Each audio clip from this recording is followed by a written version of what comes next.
Hello guys sports ടോക്സിന്റെ പുതിയൊരു വീഡിയോയിലേക്ക് സ്വാഗതം. നമ്മൾ സ്പോർട്സിൽ പ്രൈസ് പൂൾ ഇഷ്യൂ വൻ രീതിയിൽ ഉണ്ടാവാറുണ്ട്. ഇപ്പോൾ അത് അതിനൊരു സ്റ്റാൻഡേർഡ് സെറ്റ് ചെയ്തിരിക്കുകയാണ്. എയ്സർ പ്രൊഡക്ടർ ലീഗ് എന്ന് പറഞ്ഞിട്ട് ഒരു ഇവന്റ് നടന്നിട്ടുണ്ടായിരുന്നു. എയ്സറും ലെറ്റ്സ് ഗെയിം നൗ ആയിരുന്നു അത് ഓർഗനൈസ് ചെയ്തിട്ടുണ്ടായിരുന്നു. ഇവന്റ് കഴിഞ്ഞു ഒരു ദിവസം കൊണ്ട് തന്നെ ഫുള്ളി പ്രൈസ് പൂളും കാര്യങ്ങളൊക്കെ അവർ ക്ലിയർ ചെയ്തുകൊണ്ട് സ്പോർട്സിൽ ഒരു സ്റ്റാൻഡേർഡ് സെറ്റ് ചെയ്തിരിക്കുകയാണ്. നമുക്കറിയാം സ്പോർട്സിൽ 90 ദിവസം ചിലപ്പോൾ ഒരു കൊല്ലം കഴിഞ്ഞിട്ട് പോലും പ്രൈസ് പൂൾ കിട്ടാത്ത ഇഷ്യൂസും കാര്യങ്ങളൊക്കെ ഇപ്പോൾ നടന്നുകൊണ്ടിരിക്കാറുണ്ട്. അതിനൊരു ഭയങ്കര രീതിയിലൊരു സ്റ്റാൻഡേർഡാണ് ഇവർ സെറ്റ് ചെയ്ത് ഒറ്റ ദിവസം കൊണ്ട് പ്രൈസ് പൂൾ ക്ലിയർ ചെയ്തുകൊണ്ട് ഈ ഒരു രീതിയിൽ തന്നെ ബാക്കിയുള്ള ഓർഗനൈസേഷൻസും എടുത്തു കഴിഞ്ഞാൽ നമ്മൾ സ്പോർട്സിൽ ആ ഒരു പേയ്മെന്റ് ഇഷ്യൂവും കാര്യങ്ങളൊക്കെ ഫുള്ളി ഇല്ലാതാക്കാനായിട്ട് സാധിക്കും. ഒരു ദിവസം അല്ലെങ്കിൽ ഒരു മാസത്തിന്റെ ഉള്ളിലെങ്കിലും ക്ലിയർ ചെയ്ത് കഴിഞ്ഞാൽ നമുക്ക് നമ്മളെ ഈ ഒരു എക്കോസിസ്റ്റം നല്ല രീതിയിൽ ഡെവലപ്പ് ചെയ്യാനായിട്ട് സാധിക്കും. ബാക്കിയുള്ള ഓർഗനൈസേഷൻസും ടിഒസും ഈ ഒരു ലെവലിലേക്ക് ചിന്തിക്കുമെന്ന് നമുക്ക് കണ്ടു തന്നെ അറിയാം. എന്റെ അടുത്തൊരു ഇൻഫോ എന്ന് പറയുന്നത് സമത്വ എലൈറ്റ് സീരീസ് 10,08,000 പ്രൈസ് പൂൾ വരുന്നവന്റെ ഗ്രാൻഡ് ഫൈനൽസിന്റെ ഡേ 2 മത്സരങ്ങൾ ഇന്നലെ അവസാനിച്ചിട്ടുണ്ടായിരുന്നു. കാർണിവൽ ഗെയിമിങ്ങിന്റെ ആ ഒരു ഡോമിനേഷനും കൺസിസ്റ്റൻസി തന്നെയാണ് നമുക്ക് അതിൽ കാണാനായിട്ട് സാധിക്കുന്നത്. ഡേ 1 ഡോമിനേറ്റ് ചെയ്തു.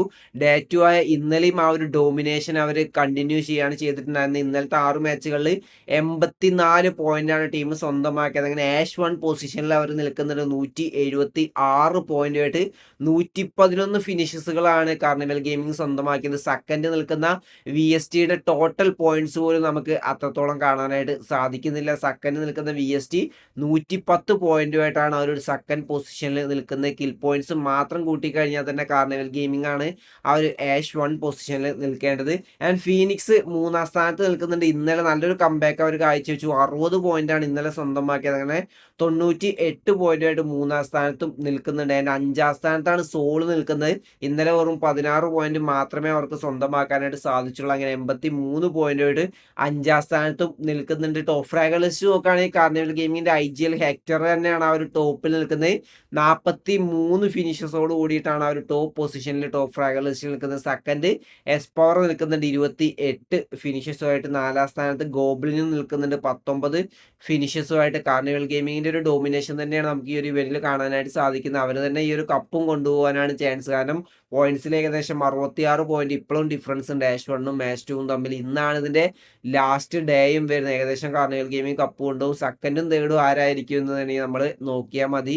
അതിന്റെ അടുത്തൊരു ഇൻഫോ എന്ന് പറയുന്നത് ഹണ്ടേഴ്സ്. നിങ്ങൾക്ക് എല്ലാവർക്കും അറിയാം റെക്കനിങ് സ്പോർട്സിൽ കളിച്ച പ്ലെയർ ആണ്. സോളിലേക്ക് ട്രാൻസ്ഫർ ചെയ്യണം പറഞ്ഞാൽ ഒരുപാട് ഇഷ്യൂസും കാര്യങ്ങളൊക്കെ നടന്ന ആ ഒരു പ്ലെയർ ESLന്റെ സ്നാപ് ഡ്രാഗൺ റെക്കനിങ്ങിന് വേണ്ടിയിട്ട് കളിക്കുന്നില്ല. പറഞ്ഞോടത്തോളം ഒരു ടീമിലും ഹണ്ടേഴ്സ് കളിക്കുന്നില്ല. ഫ്രീ ഏജന്റ് ആയിട്ട് നിൽക്കുകയാണ്. ESLന്റെ ആ ഒരു ഇവന്റ് വമ്പൻ ഇവന്റ് ആണ് ഹണ്ടേഴ്സിന് നഷ്ടമായത്. എന്തുകൊണ്ടാണ് റെക്കനിങ് സ്പോർട്സിന് വേണ്ടിയിട്ട് കളിക്കാത്തത്, അല്ലെങ്കിൽ വേറൊരു ടീമിലും ചാൻസ് കിട്ടാത്തത്, അല്ലെങ്കിൽ കളിക്കാൻ ശ്രമിക്കാത്തതെന്ന് നമുക്ക് ഇപ്പോഴും അറിയില്ല. റീസണോ കാര്യങ്ങളൊന്നും ഇപ്പോഴും ആരും പറഞ്ഞിട്ടോ കാര്യങ്ങളൊന്നുമില്ല.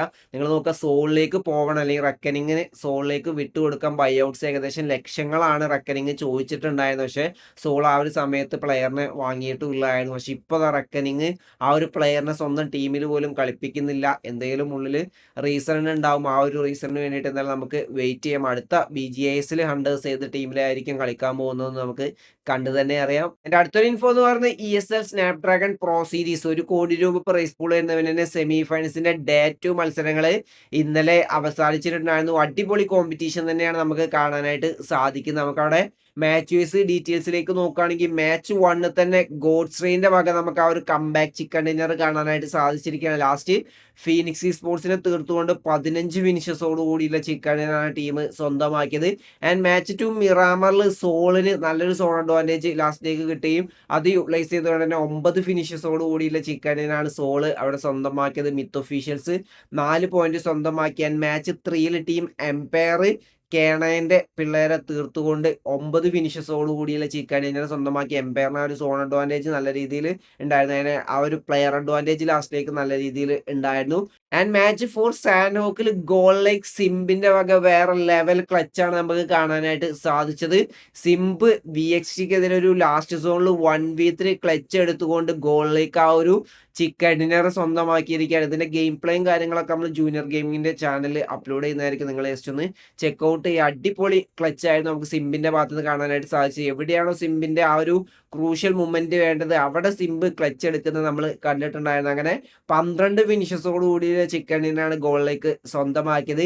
ആൻഡ് മാച്ച് 5 വീക്കെൻഡിൽ ഗുജറാത്ത് ടൈഗേഴ്സിന്റെ വക നമുക്ക് ആ ഒരു ചിക്കൻ ഡിന്നർ കാണാനായിട്ട് സാധിച്ചു. 9 ഫിനിഷസോട് കൂടിയുള്ള ചിക്കൻ ഡിന്നറാണ് സ്വന്തമാക്കി. ലാസ്റ്റ് മാച്ചിൽ വൈൽഡ് ഫാങ്സിനെ തീർത്തുകൊണ്ട് ടീം തമിഴാസ് 11 ഫിനിഷസോട് കൂടിയുള്ള ചിക്കൻ ഡിന്നറും സ്വന്തമാക്കി. അങ്ങനെ ഡേ 2 അവസാനിച്ചപ്പോൾ VXT തന്നെയാണ് ആ ഒരു പോയിന്റ് ടേബിളിൽ ടോപ്പിൽ നിൽക്കുന്നത് 74 പോയിന്റുമായിട്ട്. ഗോളിലേക്ക് 6ാം സ്ഥാനത്തു നിന്നും 2ാം സ്ഥാനത്തേക്ക് എത്തിയിരിക്കുകയാണ് 62 പോയിന്റുമായിട്ട്. തേർഡ് ഗുജറാത്ത് ടൈഗേഴ്സ് നിൽക്കുന്നുണ്ട് 52 പോയിന്റുമായിട്ട്. 4ാം സ്ഥാനത്താണ് സോൾ നിൽക്കുന്നത് 52 പോയിന്റായിട്ട്. നമ്മൾ ഈവിള് കളിക്കുന്ന JenXFM 20ാം സ്ഥാനത്താണ് നിൽക്കുന്നത്. ഇന്നലെ വെറും 5 പോയിന്റ് സ്വന്തമാക്കാനായിട്ട് സാധിച്ചുള്ളൂ. അങ്ങനെ 29 പോയിന്റുമായിട്ട് 20ാം സ്ഥാനത്ത് നിൽക്കുന്നുണ്ട്. മിത്ത് ഒഫീഷ്യൽസ് ഡേ 1 വെറും 1 പോയിന്റാണ് സ്വന്തമാക്കിയത്. ഇന്നലെ അത്യാവശ്യം നല്ല രീതിയിൽ ട്രൈ ചെയ്തു 11 പോയിന്റ് ഇന്നലെയും സ്വന്തമാക്കി. അങ്ങനെ ടോട്ടൽ 12 പോയിന്റായിട്ട് 29ാം സ്ഥാനത്താണ് നിൽക്കുന്നത്. ഇനിയും നല്ല രീതിയിലുള്ള കംബാക്കിന്റെ ആവശ്യകത ഉണ്ട്. ഇപ്പൊ ഡേ 3 മത്സരങ്ങൾ ഇന്ന് നമുക്ക് കാണാനായിട്ട് സാധിക്കുന്നതായിരിക്കും. നിങ്ങളുടെ ഫേവറേറ്റ് ടീമിനെ നിങ്ങൾ സപ്പോർട്ട് ചെയ്യാനായിട്ട് ശ്രമിക്കുക. അപ്പം ഇന്നത്തെ വീഡിയോ ഇത്രേ ഉള്ളൂ. വീഡിയോ ഇഷ്ടപ്പെട്ട ലൈക്ക് അടിക്കുക. നിങ്ങൾ എപ്പോഴും കമന്റ് രേഖപ്പെടുത്തുക. അടുത്ത വീഡിയോസ് വരുന്നവരെ ബൈ ഗൈസ്.